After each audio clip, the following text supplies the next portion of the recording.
Good morning guys. Ang araw na ito ay punta tayo sa bahay ng aking tiyahin.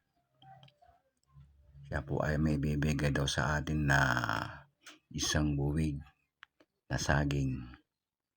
Ito po siya nasa unan ko. Sinusundan ko po siya, dala-dala po ang aking sidecar. Isa na po siyang senior citizen. At tignan nyo naman, napakalakas pa, nakakapag-e-bike pa siya. Ito po ang kailang bakuran. Napakalawak.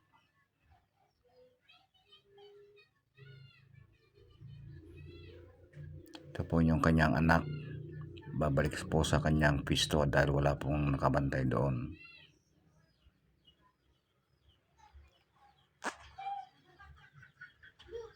Nakarating na po kami dito sa bahay ng Auntie Domi. Pinarking na po ang kanyang bike. At may kukunin lamang daw siya. Ito na, nasa likod bahay na kami. May tinuturo na po siya sa akin.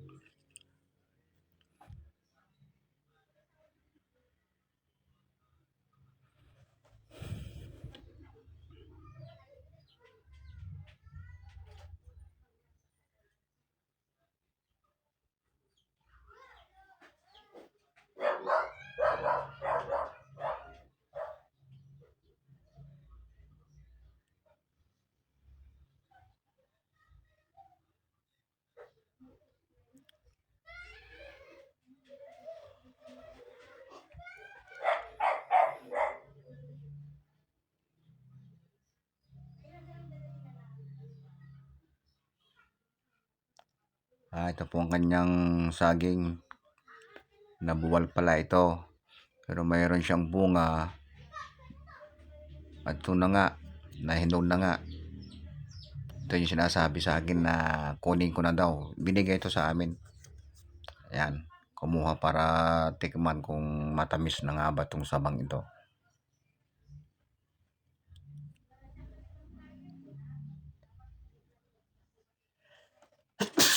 So, excuse me. Dahil nakalapag po sa lupa, kaya pinamahayan ng langgam. Alam niyo naman ang langgam, mahilig po sa matatamis yan. Kaya marami na kong na langgam dito. Aking tinabi muna.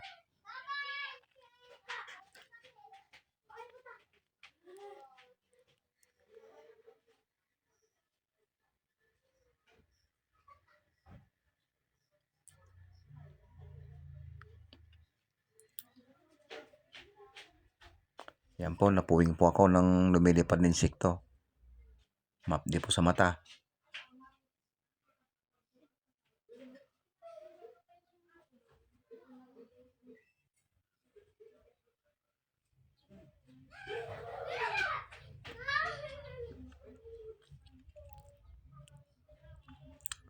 At may tinuturo ba sa banda roon? Puntahan daw namin. Meron daw puso ng saging doon. At ibibigay daw sa akin para may adobo. Kung ginataang pusong saging. Masarap po yun. Ito nga, napakalawak ang kanyang backyard. Dati ito mga ka-idol, taniman to ng palay. Ngayon, sabi sa akin, wala lang daw mag-alaga ng kanilang mga palayan kasi naman na ng mga puno.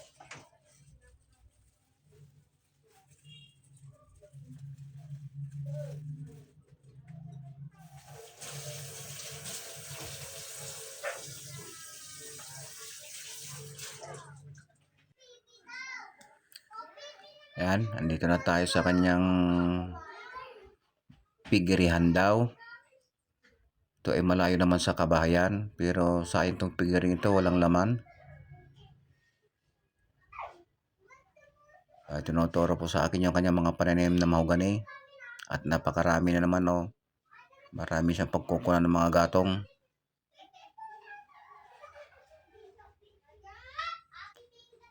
Nakakatakot dito mga kaidol. Baka meron pa nagtatagong kobra.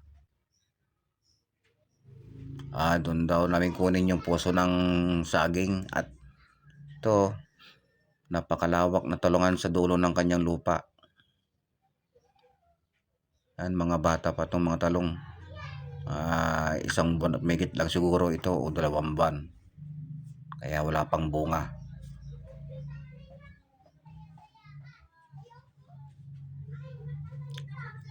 Kung matiyambahan mo idol ang bunga ng talong at mataas ang presyo, tiba-tiba ka rin dito eh.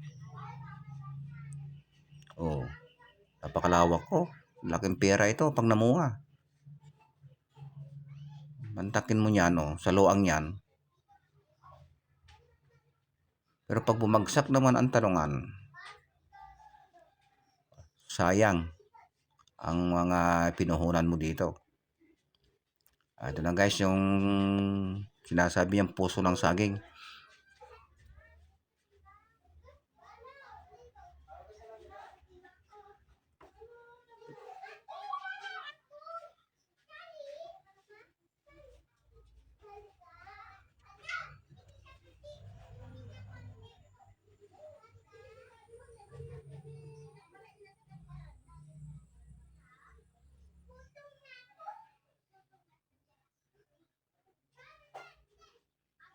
At kumuha lang si auntie ng panungkit.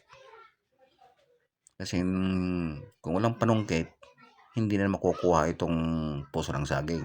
Ito, tanggalin natin itong dahon na nakatakip. Ayan, kita na natin yung puso ng saging. Nako po, napakapurol, hindi mo lang makahiwa.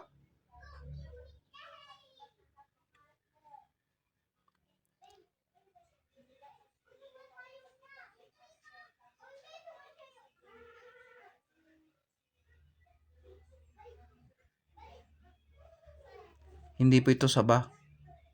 Ito yung saging na tinatawag na senyorita.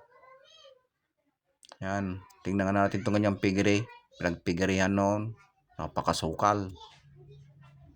Maglakad-lakad pa tayo ng konti dito para makita natin ng kung gaano kaluwang tong kanyang backyard. Ito nga po, na tubuan pa ng punso ang likod.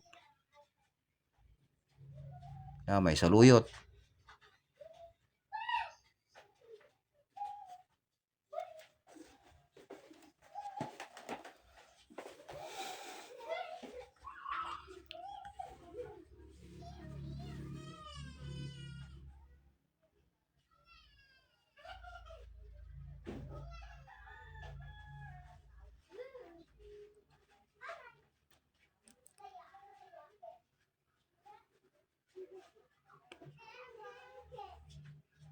Ayan, sungkitin na natin.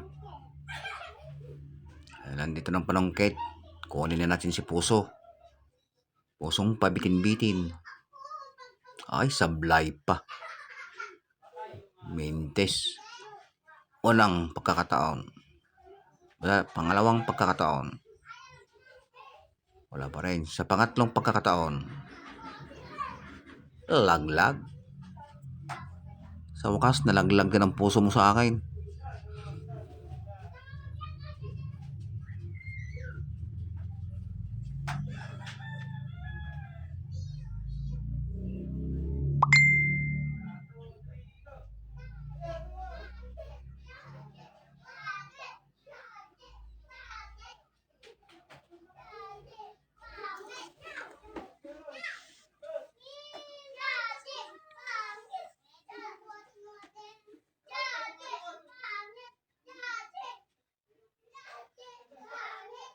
Tingnan na natin. May nakita ko ditong ligaw na siling ligaw. Tama to. Pang tinola. Ba't nga ba pag siling ligaw, napakaganda ang mga suloy, talbos. Pero magtatanim ka ng mga sinadyang taninim mo, pag hindi maganda yung lupa, hindi maganda ang tubo,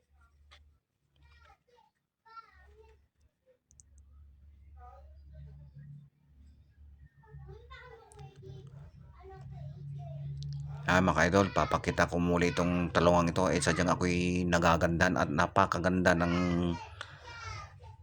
entrada ng mga halamang to. Yan, uwi na daw kami, sabi nante. Nagtatawag na. Yan, may kita pa ako ditong oraro. Napakasarap itong kainin. Pero pag kumain ka sa gabi niyan, dekado. Malamig sa tiyan yan. Yan, tara na.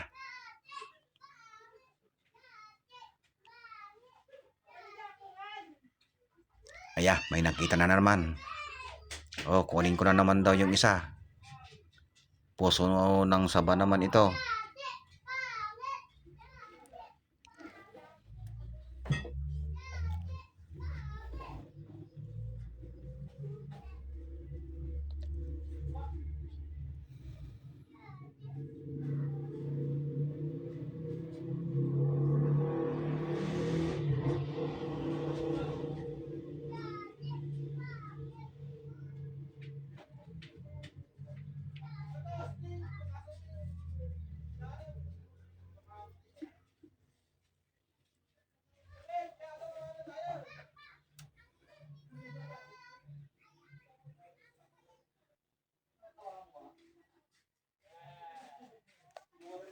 Ang ganyang unang tusok, sablay.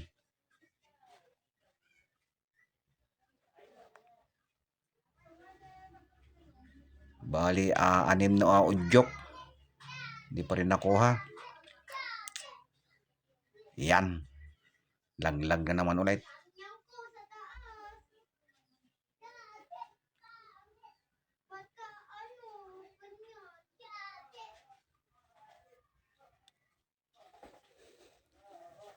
Yan mga idol, nakuha ko.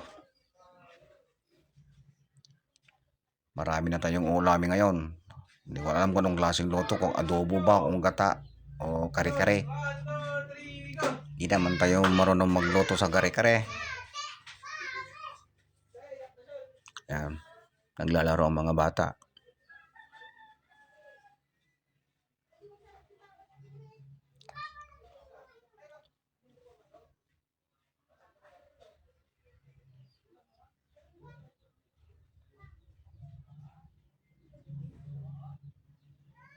Ito na yung ating iuwi sa bahay. Salamat po, Auntie Dume, sa kabutihan ng puso mo. O yan, kinarga na sa tayod. Tama naman, para isang bitbitan na lamang. At ako naman dito sa isang buwig na saba. Nawala na yung mga langgam. Yan, balik na kami doon sa aking sasakyan. Sarapan ng bahay nila. Yan, talagang napakagubat, oh. Pero masarap dito magpalamig. Lalo pag summer na summer, malamig ito.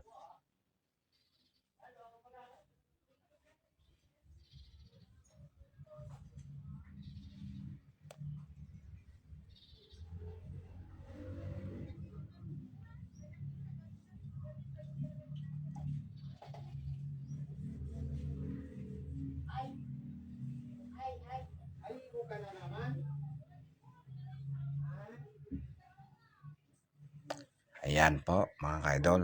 Nandito tayo sa aking sidecar. Ito yung gamit-gamit kong panghatid sundo kay James sa school. Kung tatandaan yung sinabi ko, yung si James niya pa yung may 2 butas sa kanyang puso.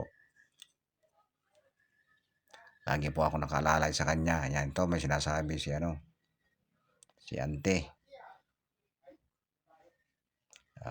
Doon niya ilalagay sa loob na lamang, at ito naman bitbit ko dito sa likod. Ayan.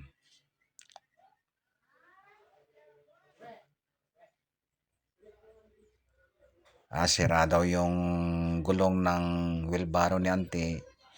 Tinatanong sa akin kung ano magandang gawin, remedyo. At yung gulong na isa ay wala na palang bearing.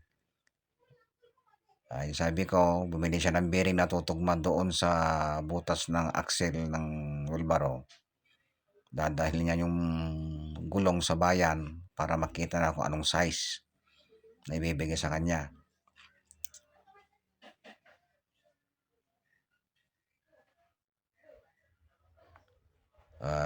Tinatanong po sa akin kung sino daw marunong. Sabi ko, ako na lang, gagawin ko na naman ng paraan kaysa magbayad pa. Sabi na, bumili na lang ng pyesa at ako nang bahalang gumawa.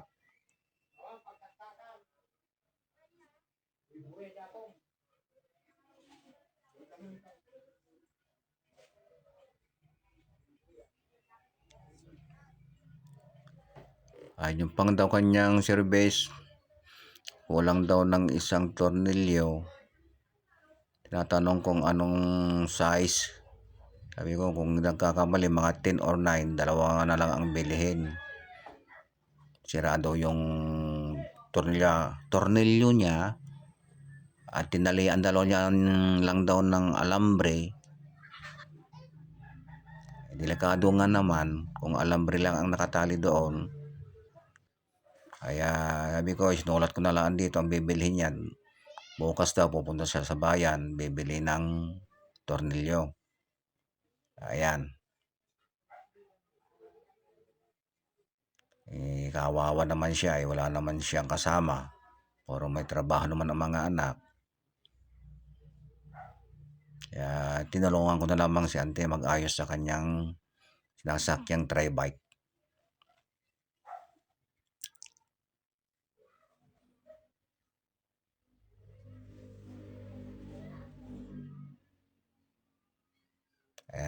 Tuwan-tuwa siya nung sinabi kong ako na lang ang mag-aayos sa kanyang sasakyan.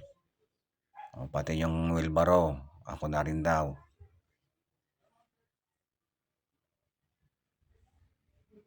Ito po mga ka-idol nung kanyang pinapasuyo sa akin.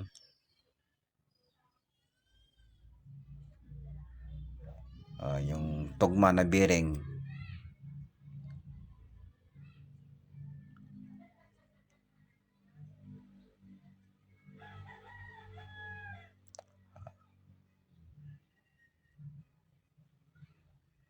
Po, dito ako nagtatapos ang video ito. Paki-like and share ho naman. Bye-bye. Salamat po, Ante. Ay, nandito na po sa bahay. Ito na yung binigay ni Ante. Pinamigay din dahil ibinigay sa akin. Pinamimigay din natin. Mga kisandata, i-preter mo. Ito po ay bawal sa matatamis. Dahil Turon. po ako. Kaya pinamigay din natin sa ating bahay, kapitbahay. Ayan. Saging-saging, inog ka na ba? Ayan, humingi si Mabi. I-pre-preter daw niya.